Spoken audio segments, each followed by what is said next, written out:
Srimad Bhagavatam, 4th Canto, Chapter 27, Attack by Chandavega on the city of Puranjan, Text 21. Kadachidatmanasa Brahmalokan mahim gatam Bhavre brihatvatam mantu Janati kama mohita. Translation. When I once came to this earth from Brahmaloka, the highest planetary system, the daughter of time, wandering over the universe, met me. Knowing me to be an avowed brahmacari, she became lusty and proposed that I accept her. Purport. The great sage Narada Muni was a naisthika-brahmacari, that is, he never had sex life. He was consequently an evergreen youth. Old age Jara could not attack him. The invalidity of old age can overcome an ordinary man, but Narada Muni was different. Taking Narada to be an ordinary man, the daughter of time confronted him with her lusty desire. It requires great strength to resist a woman's attraction. It is difficult for old men, and what to speak of young. Those who live as brahmacharis must follow in the footsteps of the great sage Narada Muni, who never accepted the proposals of Jara. Those who are too much sexually addicted become victims of Jara, and very soon their lifespan is shortened. Without utilizing the human form of life for Krishna consciousness, the victims of Jara die very soon in this world.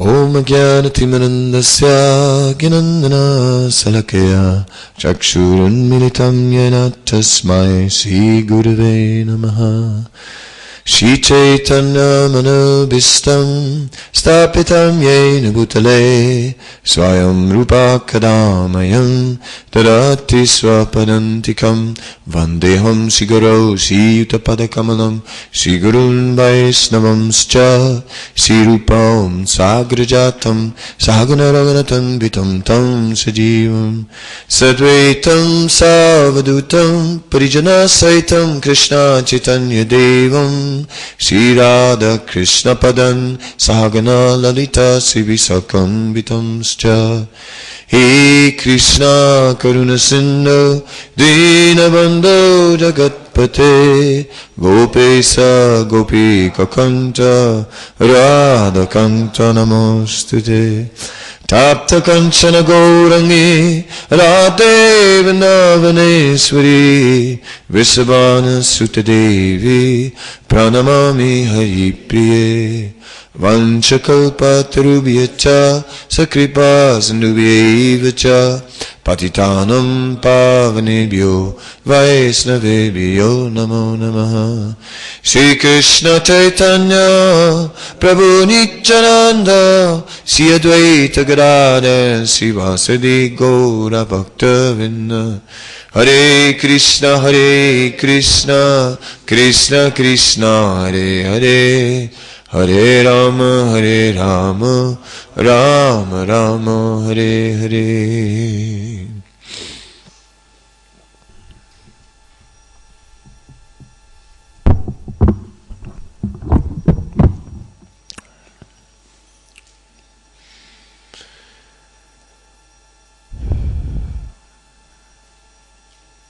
I'm thinking of a conversation where Srila Prabhupada was describing that the symptoms of old age were very difficult to bear. And a young man was commenting that he didn't think it was such a big issue. And then Prabhupada said, you just don't know. You don't know what it's like. So, although what is described here is a material benediction, where a brahmachari is remaining youthful, that benediction is favorable for spiritual life, because when all one's sensual faculties remain in good condition throughout one's life and even in the end of one's life, then that makes it so much easier to focus on the Supreme Lord. Because the weakness of old age is simply creating so many impediments, where even basic activities such as chanting 16 rounds can become a major challenge. So that's all I want to say about staying young. Now let's look at the transcendental benefits of brahmacharya, which is more interesting. The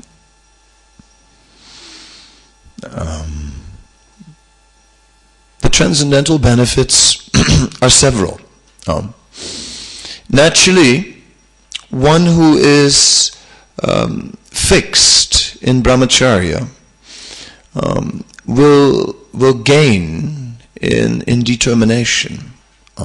It will abhyasa yoga yuktena cetasa nanyagamina. A portion of spiritual life depends on regular practice, and within that regular practice we can actually build up certain qualities of character. So there's a benefit there. So in this way, brahmacharya can be a contributing factor to determination. I say a contributing factor because there are obviously other factors which may even function on a deeper level in terms of one's in-depth understanding and realization of the position of Krishna as the Supreme Personality of Godhead. When one is deeply convinced that Krishna is the Supreme Lord and that He is Param Gati, the ultimate purpose of anything in life, then obviously one can be very firmly fixed in determination regardless of his position. If that faith, if that conviction is very deep and very strong and becomes strengthened again and again by all one's actions, when all one's actions are simply there to reconfirm and deepen one's faith in Krishna as the Supreme Lord, then one can easily transcend any material condition of life. However, the Grihastha ashram creates a lot of distraction, and it does create attachment to sense enjoyment.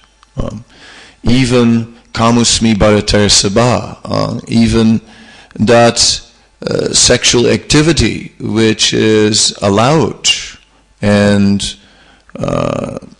authorized in scripture, even garbhadana sanskara performed strictly according to proper standards, still awakens material attachment. Thus, there is always a risk in getting married. What to do? Better avoid it. That is for sure. But if somehow or other, if one thinks it's really too late, then what to do? Then make the best use of a bad bargain. Then somehow or other,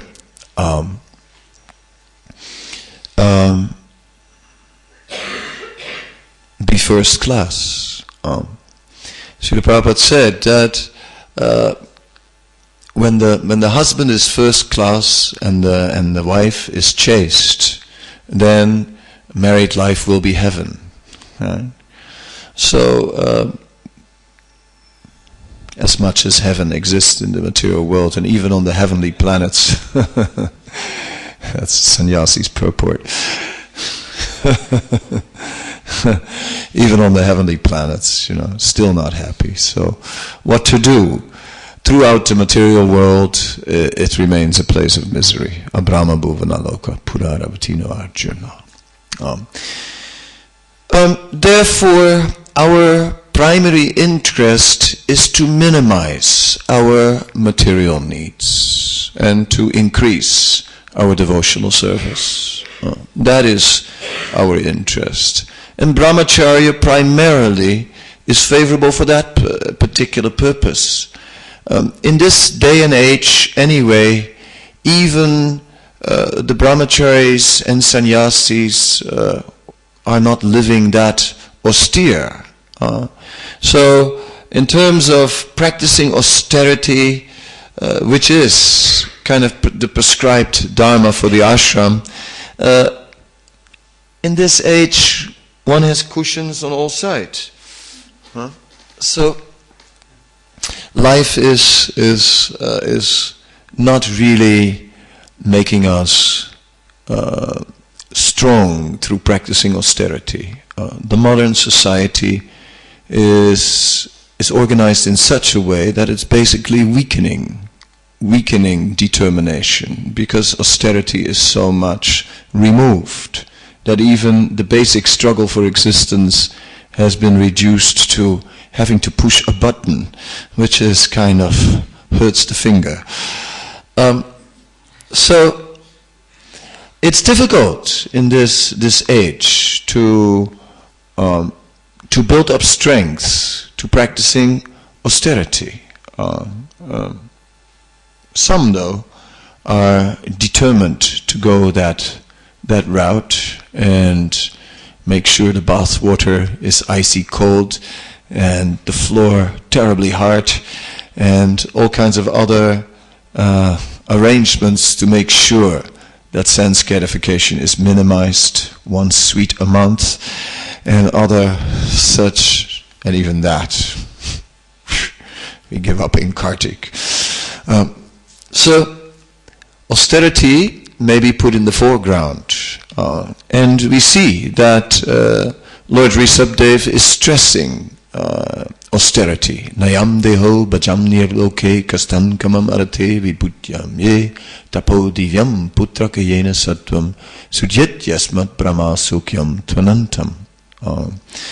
Lord Rishabdev is describing the benefits of austerity to his sons and saying that one may attain Brahma Sukha, transcendental happiness, and so on. So he's referring to devotional service, because austerity may be performed for a material purpose as well, and that will certainly not give one Brahma Sukha. It must be austerity in connection with the Supreme Lord that can give us Brahma Sukha, and no other austerity.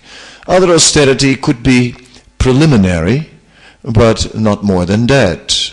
As Srila Rupa Goswami states in the Bhakti Rasamrita Sindhu, that he points out that Gyan and Vairagya are only preliminaries. They cannot actually, they are not limbs of bhakti. So therefore they will not help us directly to develop any love of God. Rather, they can create favorable circumstances through which we can maybe focus more on devotional service. And that is the primary advantage that one can gain from the more renounced ashrams, where one can preserve time and energy.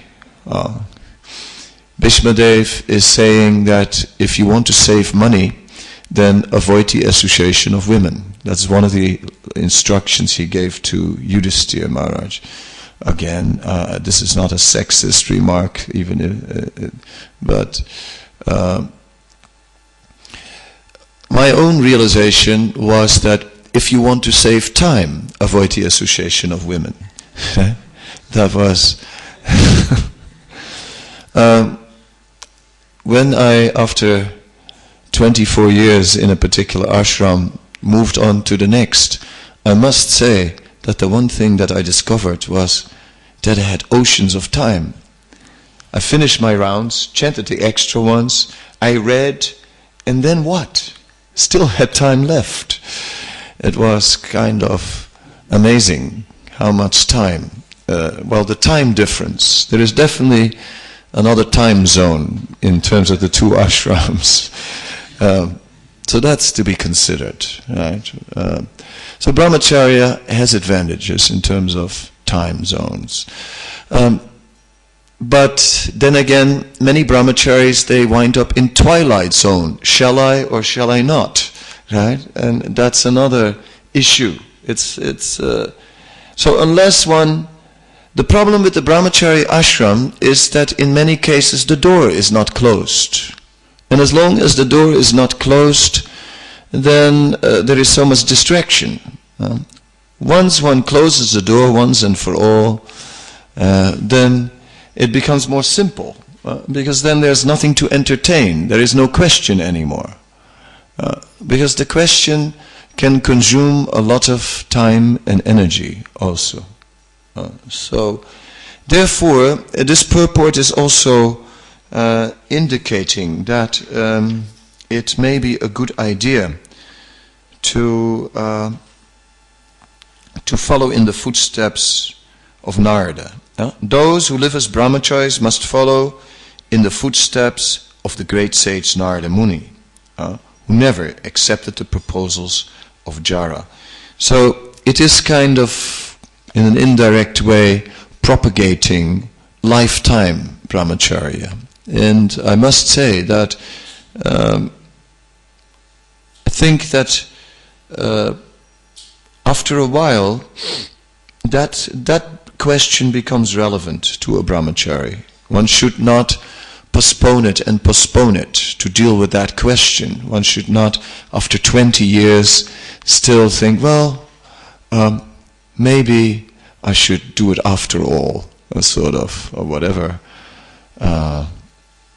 one might think. Better that after a certain number of years, when one is actually fixed in the practice, that one says, yes, why not? Why not maintain this? I've maintained so far, so I have found that if I maintain a certain standard of life, that it is quite feasible. Now I may as well keep it like that and say, I'll give it a miss this lifetime. Of course, one cannot remain in the same position. It is not like that. In the beginning, we come to spiritual life not out of love of God. So we come to spiritual life because we are dissatisfied in material life. And therefore, part of our motivation is that we are driven by dissatisfaction in material life, by frustration. Frustration is not a motivation that can sustain us very long in spiritual life. So it does require that one follows also the part or the example of Narada, where he constantly glorifies the Supreme Lord, and where he is always distributing the mercy of the Lord. These two factors are further factors that can help one maintain a renounced position. That Krishna reciprocates with brahmacharya is undoubtedly a fact. Because we see that brahmacharis, they attain a very high destination in the universe, even if they are not going back to Godhead. We see in Vedic literatures that those who are committed to brahmacharya reach destinations beyond the heavenly planets. The Srimad Bhagavatam Amrita is describing, is giving us some information about the Jana, Mahar and Tapalokas, which is in Bhagavatam not very elaborately described. So in that way that's interesting. And it explains that the Janaloka are the residences of the Prajapatis, and that the Prajapatis who are very detached from sex life, who really are sages, who engage in sexual activity for procreation, and naturally some attachment may be there, but they are otherwise really focused on austerity and purification, and then engaging in these sexual activities for procreation. Unlike the demigods on the heavenly planets, who are more engaging in sexual activities for enjoyment. Then, still beyond the Janaloka, the Maharloka, where there are sages who are celibate, and in Tapaloka, a particular brahmacari destination, which is under the control of the 4 Kumaras. So, here we see something about the brahmacari destinations. The sannyasis said they can attain Brahmaloka. Of course, Vaishnava sannyasis do not have much desire to attain either the Jana, Mahar, Tapa or Brahmalokas, nor the heavenly planets.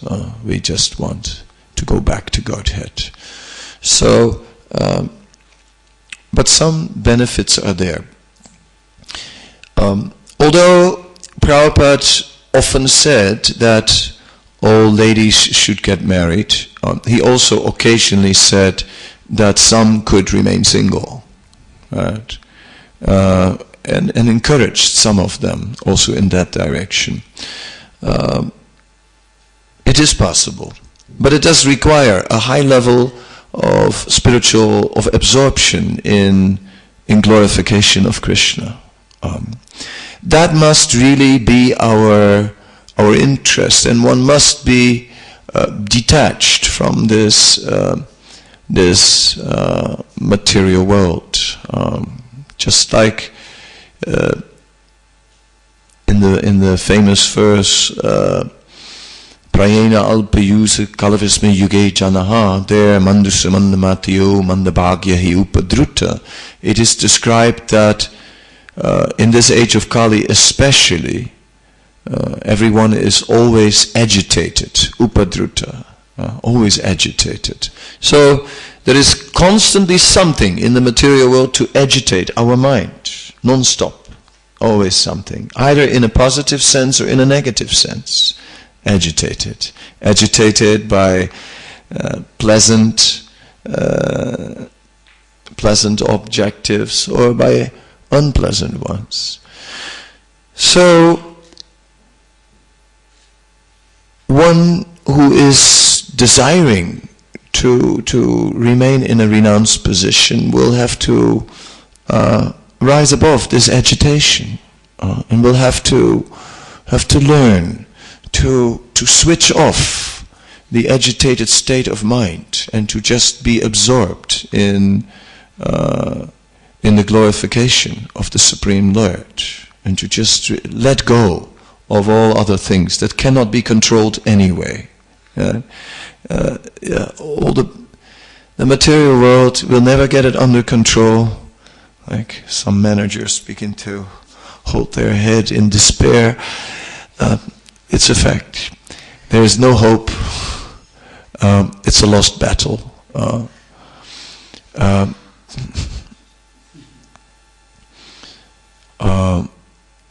In English there's a saying, if it ain't broke, don't fix it.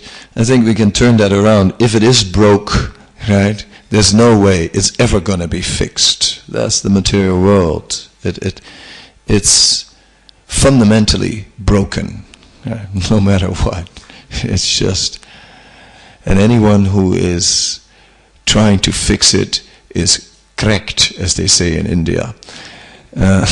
What can be done, unfortunately.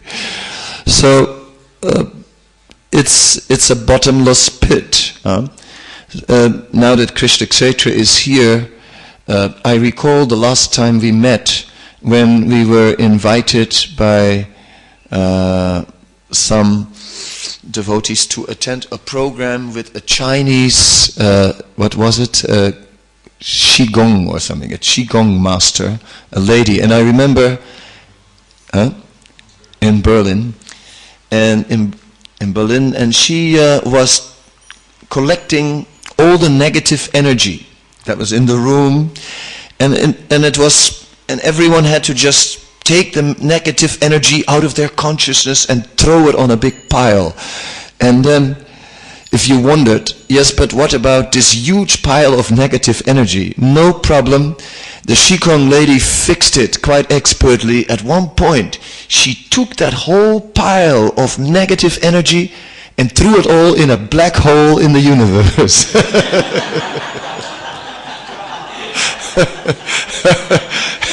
That was a classic. See, that was extraordinary. Huh? Well, maybe she did. I've always wondered about the purpose of these black holes. They are the garbage cans of the universe. Now we know. Ancient wisdom from China. Anyhow, it was interesting. So yes, we can try. We can try to conquer the agitation of the mind.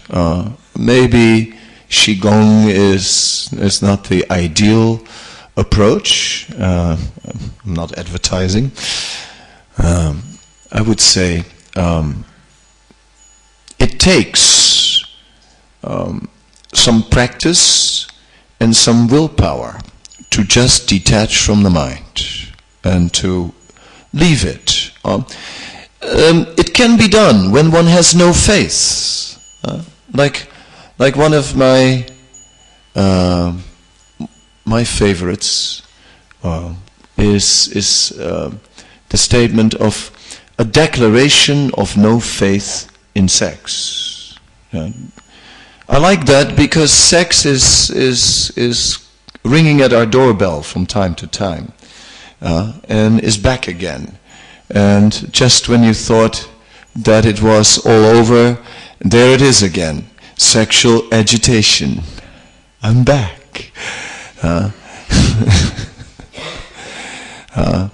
I just read about a cat in America that they tried to get rid of this cat and drove all the way from the northern states to California, left the cat in California, and the cat walked back home. And yeah, so quite impressive. And sexual desire is no less potent. No matter where you leave it, it will always re-emerge again and again and again. But if we have no faith, if we have no faith in sex, then it becomes much easier to say no. Yeah, here you are, I know, and there's an opportunity, I know, but I know it's not going to make me happy. Therefore, why invest so much energy into this particular activity?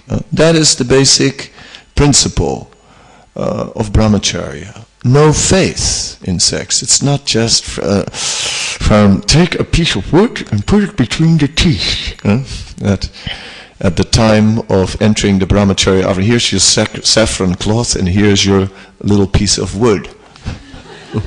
And we all bite. That's not really the approach. At one point, it gets difficult. Just like Srila Prabhupada described the yogi in India who had somehow or other done some body piercing ahead of his time and put a lock on his genital, right?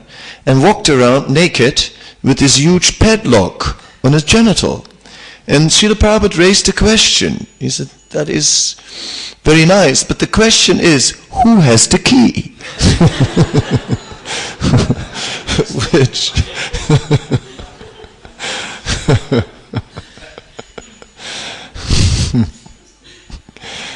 yeah. So, considering all these things, I think one must, if one has no faith, then maybe, no faith in sex, then maybe one can throw the key away. And that would be advantageous. Then one engages in devotional service and needs to be really absorbed. Of course, the purpose is not to maintain brahmacharya. The purpose is to simply serve Krishna all the time. In some cases, the purpose really becomes brahmacharya. And the focus is so much on being a brahmachari, and one never thinks of Krishna, only about brahmacharya. Then usually the R's start rolling. In Rajasthan, there is a town called Jara. I wonder if that particular brand of brahmachari is coming from that town. It could be, right? But it's not absolutely the way to go about it. Our focus should simply be on Krishna. So therefore, in the renounced ashram, one principle is about, one principle to survive that helps a lot is to be relaxed. One must be quite relaxed in the renounced order of life. It's relaxed referring to the mode of goodness, to the quality of being peaceful, unlike accepting this kind of renounced position in the mode of passion and with a lot of effort and determination, which is very difficult to maintain.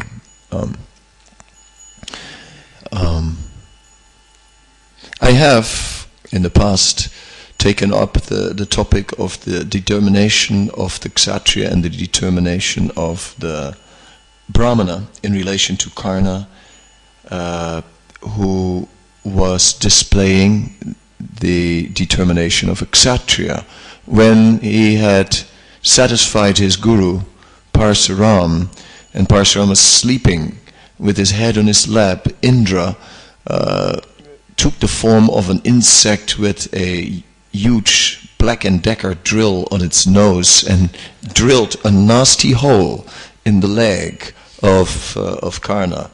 And Karna just grit his teeth and didn't even flex a muscle. And in this way remained a peaceful pillow for his sleeping spiritual master. After his spiritual master awoke and saw blood on the leg of Karna, he smelt a kshatriya. He immediately realized, what is this blood? How could this blood be on his leg? How could such an injury be on his leg? And how could he sit here, like, totally in an unmoving state? It's not possible. No one but a kshatriya could have such level of tolerance. So I always thought this a very interesting point, because it sort of reflected how the determination of the kshatriya was classified as greater than, or the tolerance of a brahmana in this case. The kshatriya tolerating on the strength of determination, and the brahmana more tolerating on the strength of knowledge. But the determination of the kshatriya is there only for a limited period of time. Whereas in the long run, the brahmana is more tolerant because of his knowledge. He remains fixed in his tolerance. Whereas simply the determination of the kshatriya, I shall do it, I will do it, I'm going to do it, and so on, is the kind that runs out of steam one day. And then, but it must be said, balavan indriyan gramo vidvamsam api karsati, that even a man of learning is also struggling. The senses are so strong, so strong. Therefore, the only way to really rise above the sexual agitation is through love of God.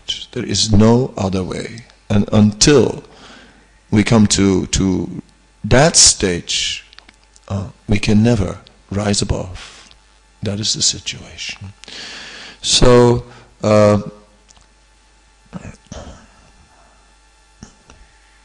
somehow or other the focus should go towards developing love of God.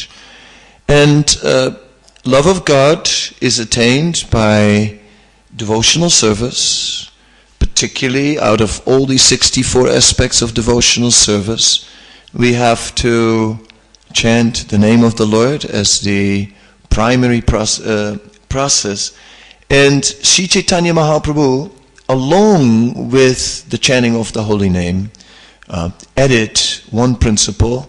He said to Satyaraj Khan that the duty of a Vaishnava was Vaishnav Sevana and Nirantar Krishna Nama Sankirtan, or serving the Vaishnavas and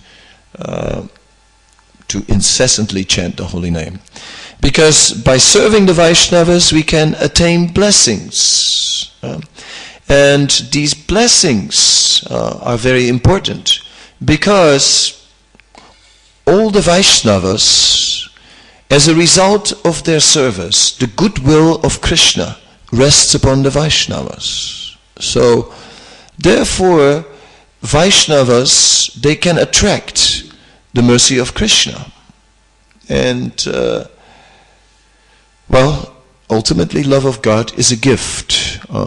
It can never be attained by one's own practices. Simply when somehow or other Krishna is pleased to bestow it upon us, then love of God may be attained. So, if the Vaishnavas are requesting Krishna to bestow it upon us, if the Vaishnavas bless us, then Krishna then His grace may fall upon us. So that is ultimately the essence. And at that stage, who cares about ashram? Right? Who cares about ashram? Yeah. It really doesn't matter. And we see how Sri Chaitanya Mahaprabhu's associates were really way beyond such considerations of varna and ashram, and were completely transcendental. And how Srivas Thakur was showing all the symptoms of a Paramahansa, unaffected when his son had died, and so on. So many examples. So Mahaprabhu's movement is ultimately meant for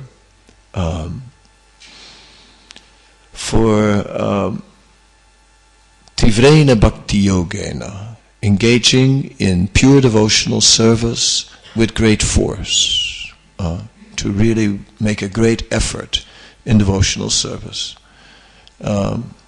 which is difficult for those who have grown up in the comfortable world of the modern society in the age of Kali. Just the last few days, some of the basic fruits that we always have available are now running out because of the ash from the volcano, and it could happen, I saw, that we might run out of grapes. Can you imagine? Our whole Roman profile goes to hell.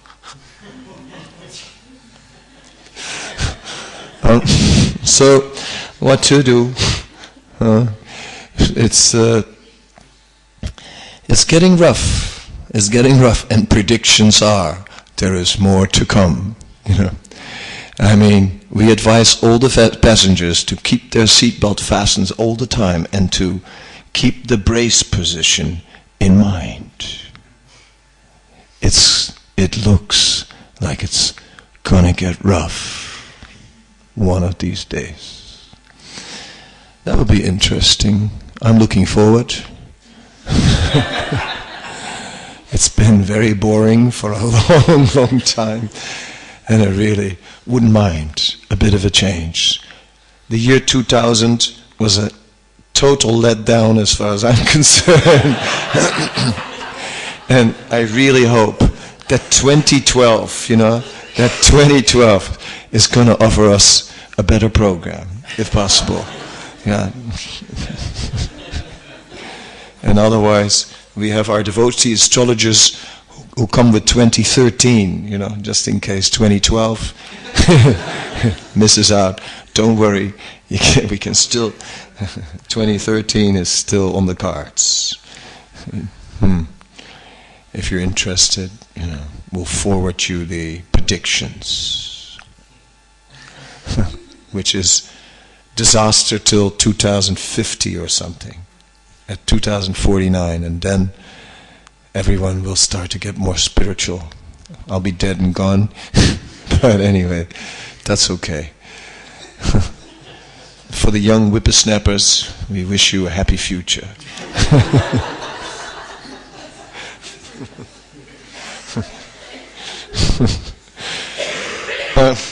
Okay, I think I should really come to a conclusion now.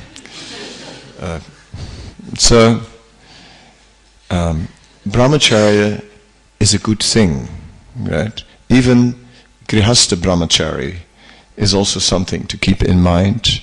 I think it's helpful. We should really not take it too lightly. Let's have it, and then carry on and get into devotional service. And it saves a lot of distraction when things are clear, and that's pretty good. And for those who are amongst the last of the Mohicans, a few of those who are still not extinct, walking around in saffron, boys, keep up the good work. Don't let them discourage you and say things like, the statistics are against you. Statistics are not everything. Ultimately, you got it all in your own hands. You got the power. Yeah. And we are with you all the way, isn't it, Swami?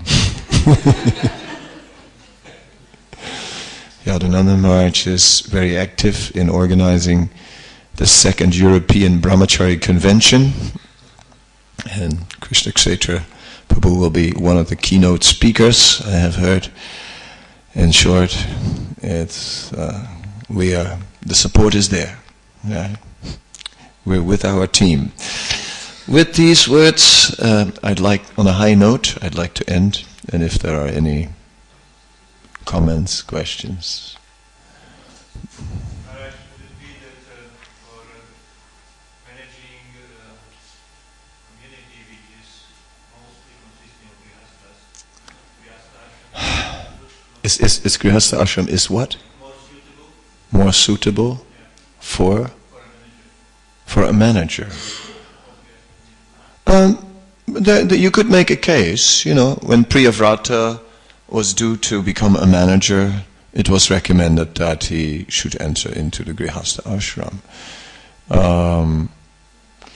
In India, we see that ashrams are also oftentimes managed by brahmacharis.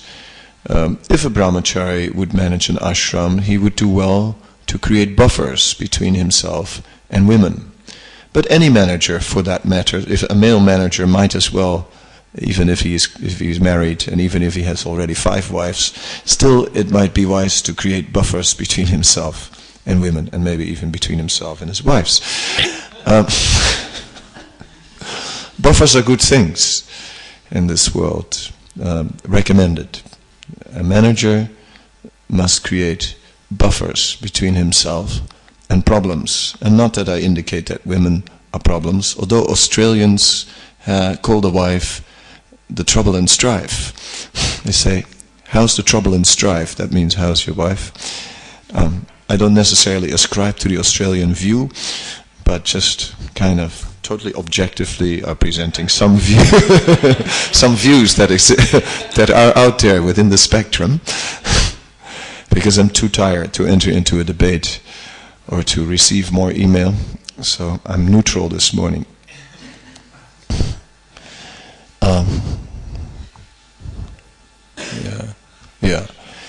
So I wouldn't, for a brahmachari, generally management is not the most preferred service.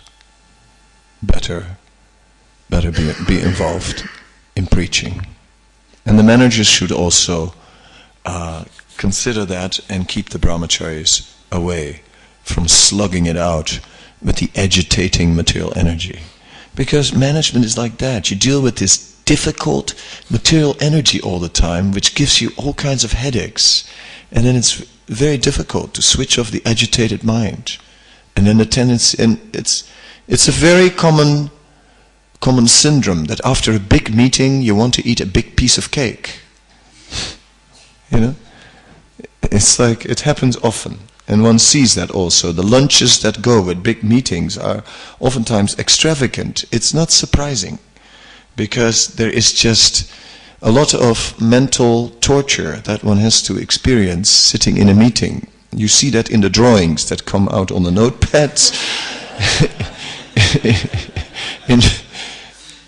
and in the lunches that come after to compensate. And then, oftentimes it doesn't stay with a piece of cake, and then, the Grihastha ashram is a natural consequence. So, I think you have a point, although it's not carved in stone. Anyone else? Yes? I have a friend, and he was like a brahmachari, and one point he said to me, if I would have known I want really to give up. It sounds like the blues. For a couple of years, I see him, every day was coming to temple, walking up and down, chanting like anything, saying, what's happening? Every day we hear, you're supposed to take lunch at home and all that. Say, if I would have known, so to be married. So, both cases. So, the tendency seems to be to change the ashram when something comes up. Yeah. It's difficult to be married, I agree, because it seems, to me, again, from my personal realization, it seems totally unnatural that two people are so intimate. It's just, we are not created like that, you see? We are created like separate units. And then when you actually, by some external arrangement, become so intimately connected with someone, and then that other person has such an incredible right, right to kind of like just impose upon you, it's intense. It's intense. That's the difficult part, really. That it's like, I think it's biologically unnatural. I think so.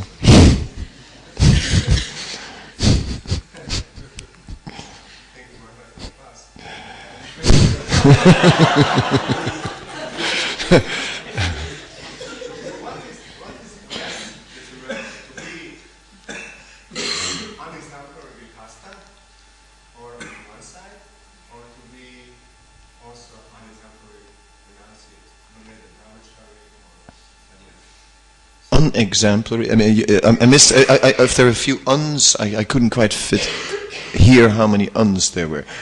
Was it an unexemplary grihastha and or both were, or an exemplary grihastha? That's the. What was it? On one side, you have grihasthas who are just off with a bit. Unexemplary. Okay. And also on the other side. Unexemplary brahmachari. Or an unexemplary sannyasi. Well, the sannyas ashram is so narrow, the standard of sannyas is so rigid, because basically everything is forbidden. because sense gratification per se is forbidden. So a sannyasi cannot say that, like, if the label is okay, it's okay. Whereas a grihastha, if the ingredients are fine, it's perfectly okay. For a sannyasi, it's not. A bar of chocolate is something nowadays that a grihastha, would carry in his bead bag. A sannyasi, right, would rather, if there would be such a sannyasi, who I don't consider exemplary, would have one, he would sort of like, and make sure that the wrapper is burned. Because I know of a case where a particular, one of our senior leaders who sometimes makes announcements in relation to Tulsi in our world headquarters, was sitting in the back of a car with a sannyasi in the front, and the sannyasi put something in its mouth. This was in India. Threw the wrapper out of the car, and from the back came a voice, "Stop that car!" And he came out of the car, walked back, picked up the wrapper, and said, "I knew it was chocolate." So the sannyas ashram is certainly demanding in this regards, right? Remove the evidence at all cost. And Krishna reveals the evidence. Therefore, to be an unexemplary sannyasi is very risky business. To be an unexemplary grihastha may happen more anonymously, right? After all, there are different ways to fall down. The sannyasi, when he falls down, it's with a big boom and firecrackers. When the grihastha goes down, it's what I call oftentimes the silent fall down, and it only shows on the miserable face. But in the end, all unexemplary behavior is not going to help us. It's going to bind us in this material world. So, what to do? Who you're trying to impress? Because unexemplary sort of indicates that you're trying to impress somebody, trying to pretend, trying to create an image. But the truth of the matter is that we're harming nobody but ourselves. Well, it's not completely true. We're also harming others and ourselves, but especially ourselves. So, unexemplary behavior is madness in any ashram. Time to stop. I thank you so much. Srila Prabhupada Ki Jai.